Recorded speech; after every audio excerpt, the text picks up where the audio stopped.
My YouTube channel. આજે આપણે ટેલિપ્રાઇમમાં GST cells bill બનાવતા શીખીશું। મિત્રો, તમે મારી ચેનલમાં નવા હોય તો ચેનલને લાઈક અને સબસ્ક્રાઈબ કરજો, કેમ કે આવા મહત્ત્વના વિડીયો આપને મળતા રહે। તો ચાલો દોસ્તો, આપણે આજે સ્ટાર્ટ કરીએ જીએસટી સેલ્સ બિલ બનાવવાનું।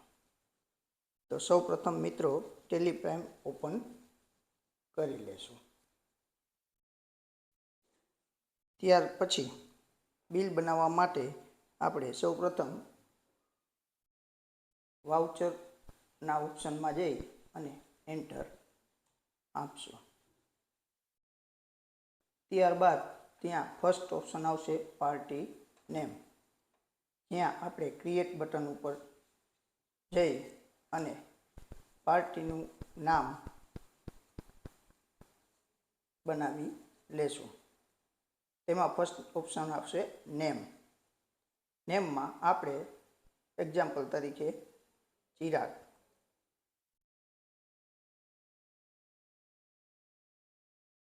રાખી દઈશું। અંદરની અંદર sundry debtor, bill by bill ડિટેલને યસ રાખશું અને એન્ટર આપી આગળ મેલિંગ ડિટેલમાં આવી જશું। મેલિંગ ડિટેલમાં ચિરાગની જે ડિટેલ હોય તે ત્યાં ફિલઅપ કરી લઈશું અને લાસ્ટ એન્ટર આપી અને એક્સેપ્ટ આપી દઈશું, જેથી આપણું પાર્ટીનું નામ બની જશે। ત્યારબાદ ડિસ્પેચ ડિટેલ ખુલશે, જેમાં ડિલિવરી નોટ, વ્હીકલ નંબર વગેરેના ઓપ્શન આવશે। એલઆર નંબર જે અત્યારે આપણે કાંઈ ફિલઅપ નથી કરતા અને એક્સેપ્ટ કરી દઈશું। ત્યારબાદ પાર્ટી ડિટેલ ખુલશે। પાર્ટી ડિટેલમાં ચિરાગની ડિટેલ આપણે શો કરશે, તેને પણ એન્ટર આપી અને એક્સેપ્ટ આપી દઈશું। ત્યારબાદ સેલ્સ લેજર, જેમાં આપણે ક્રિએટ બટન ઉપર જઈ અને સેલ્સનું લેજર ક્રિએટ કરશું। તેમાં નેમ સેલ્સ આપી એન્ટર આપતા અંડરમાં આપણે તેને સેલ્સ એકાઉન્ટમાં અસર આપી દઈશું। ત્યારબાદ ટાઈપ ઓફ લેજર, તો એને નોટ એપ્લિકેબલ રાખશું।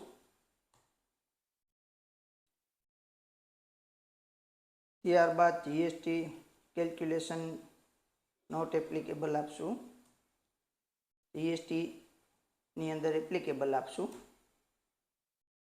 ત્યારબાદ HSN કોડની અંદર આપણે સ્પેસિફાઈડ ડિટેલ યરની અંદર જઈ HSN કોડ આપી દઈશું।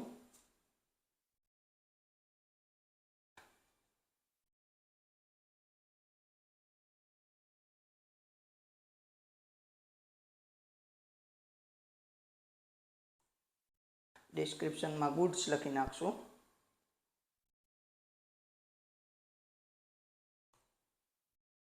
જીએસટી રેટની અંદર સ્પેસિફાઈડ યર આપશું।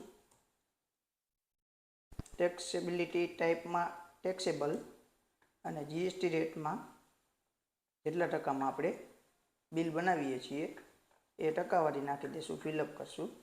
તો 12%, તો 12% આપી દઈશું અને ટાઈપ ઓફ સપ્લાયની અંદર ગુડ્સ એન્ટર આપી અને એક્સેપ્ટ આપી દઈશું, એટલે આપણું સેલ્સ લેજર બની જશે। ત્યારબાદ આઇટમ નેમ આવશે, જે વસ્તુનું આપણે સેલ્સ કરવાનું છે તે આઇટમનું નામ અહીંયા આપવાનું રહેશે। તો અહીંયા આપણે સ્પેસ અથવા અલ્ટર સી ગમે તે એક કીનો ઉપયોગ કરી નવું આઇટમનું લેજર ક્રિએટ કરશું।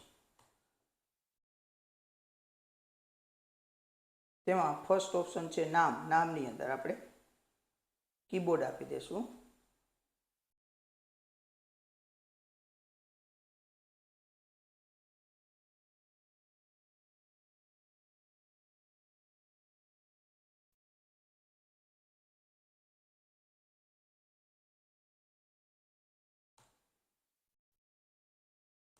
એને અંડરમાં આપણે પ્રાઇમરી જ આપશું. યુનિટની અંદર નવું લેજર ક્રિએટ કરશું અને તેમાં સેમ્પલ નેમની અંદર PC શોર્ટ નેમ છે આ, તે આપી દઈશું. ફોર્મ્યુલા નેમની અંદર આપણે PIECE પીસીસ આપણે પીસમાં પરચેસ સેલ્સ કરવાના છીએ તો પીસીસ આપી દઈશું અને અંદર યુનિટની અંદર પીસીસ સિલેક્ટ કરી એન્ટર આપી અને એક્સેપ્ટ કરાવી લેશું. પછી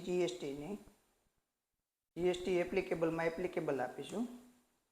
HSN કોડની અંદર સ્પેસિફાઈડ યર એની અંદર HSN કોડ એન્ટર કરીશું આપણે. ત્યારબાદ ડિસ્ક્રિપ્શનમાં ગુડ્સ,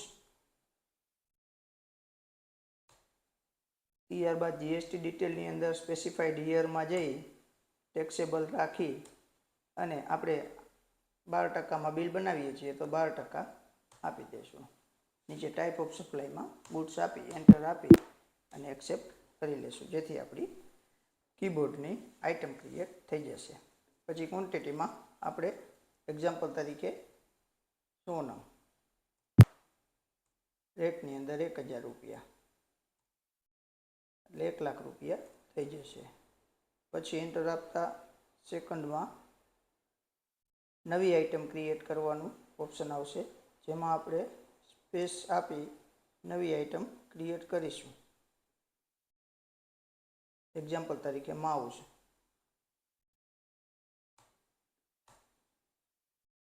અંડરની અંદર આપણે પ્રાઇમરી આપીશું. યુનિટની અંદર આપણે પીસીસ જે બનાવેલું હતું તે સિલેક્ટ કરી લેશું. જીએસટી એપ્લિકેબલ, HSNમાં સ્પેસિફાઈડ યર, એની અંદર HSN કોડ નાખી દઈશું આપણે માઉસનો. ડિસ્ક્રિપ્શનમાં ગુડ્સ, જીએસટી ડિટેલ્સની અંદર સ્પેસિફાઈડ યર,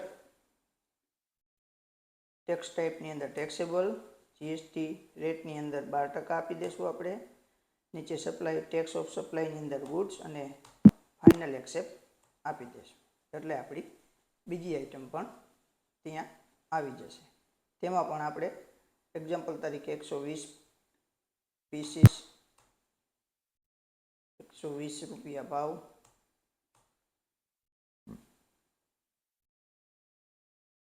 એટલે 14,400 થશે. ત્યારબાદ એન્ટર આપતા આપણે સેલ્સ ઉપર જે જીએસટી લાગે તેનું લેજર ક્રિએટ કરીશું, જેમાં અલ્ટર Cથી નવું લેજર ક્રિએટ કરીશું અને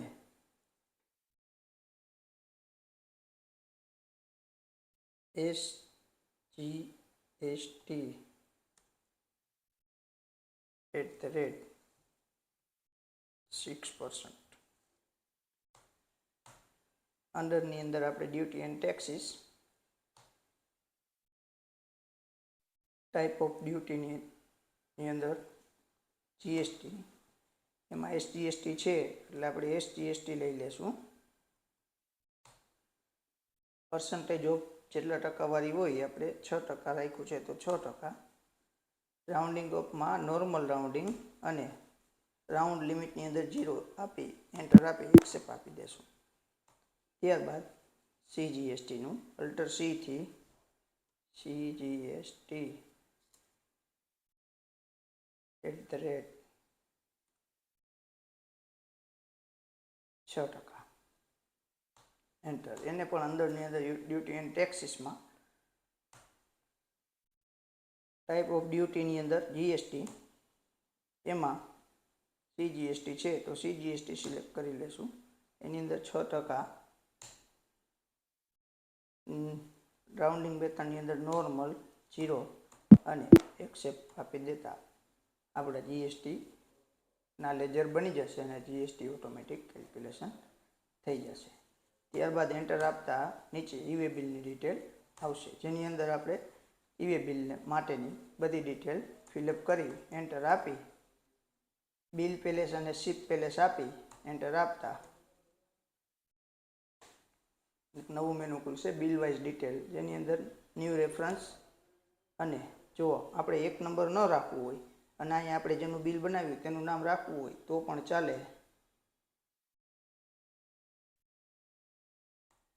ચિરાગ આપી ડ્યુ ડેટની અંદર કાંઈ ન નાખતા એન્ટર આપી એક્સેપ્ટ આપી દઈશું એટલે આપણું બિલ બની જશે. આપણું બિલ બની ગયું છે. હવે આપણે બિલની પ્રિન્ટ કાઢવા માટે પાછા ગેટવે ઓફ ટેલીમાં જઈ ડિસ્પ્લે એન્ડ મોર રિપોર્ટ્સમાં એમાં ડે બુક, એની અંદર આપણે સેલ્સનું જે બિલ બનાવ્યું છે વાઉચર ટાઈપમાં સેલ્સ લખેલું હશે એ બિલ ઉપર જઈ એન્ટર આપી અને કંટ્રોલ પી આપતા બિલ પ્રિન્ટ, પ્રિવ્યૂ અને કન્ફિગરેશન આ 3 ઓપ્શન ખુલશે. એમાં પ્રિવ્યૂ આપી આપણે બિલ જોઈ લેશું કેવું બિલ બન્યું છે તે કમ્પ્લીટ છે, જેની અંદર આપણી કંપનીનું નામ, જેને આપણે માલ વેચ્યો છે તેનું નામ આવી જશે, આપણી આઇટમનું નામ, કીબોર્ડ અને માઉસ, એમાં ક્વોન્ટિટી કેટલી છે, તેમાં નીચે જીએસટીની ડિટેલ અને જીએસટીનું કેલ્ક્યુલેશન પણ આવી જશે, નીચે ઓથોરાઇઝ સિગ્નેચર પણ આવી જશે અને એક્સેપ્ટ આપી એકવાર અને પ્રિન્ટ ઉપર જઈ એન્ટર આપતા બિલ પ્રિન્ટ થઈ જશે. બિલ બની ગયા બાદ આપણે તેની પ્રિન્ટ કાઢી લેશું. દોસ્તો, આજના વિડીયોમાં આટલું. તમને આ વિડીયો કેવો લાગ્યો તે કોમેન્ટમાં બતાવજો અને મારી ચેનલને લાઈક, સબસ્ક્રાઈબ અને શેર કરજો. ફરી મળીશું કાલે નવા વિડીયો સાથે. જય હિન્દ, જય ભારત.